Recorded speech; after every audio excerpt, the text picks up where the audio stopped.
everybody? Chef Ryan here in the Winston Test Kitchen. It's my favorite time of year. It's fall. The weather's feeling good. It's a little rainy outside, but that's okay.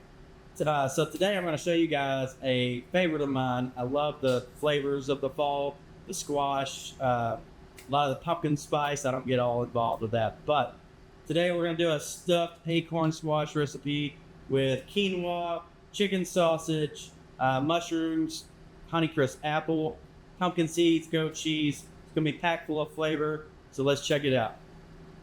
To prepare our filling for our acorn squash, we will start with sauteing mushrooms, chicken sausage, and spinach and olive oil over medium heat.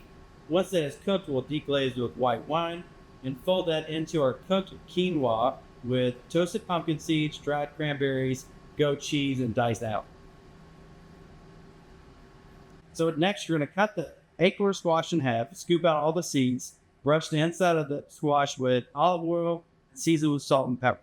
They'll go face down on a sheet tray lined with parchment paper and go on your retherm oven with settings of 200 vapor, 350 air for about an hour.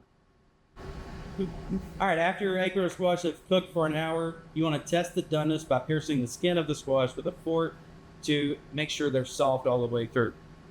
Once they're finished, pull them out of the oven, flip them upside down, and add your filling to the inside of the acorn squash.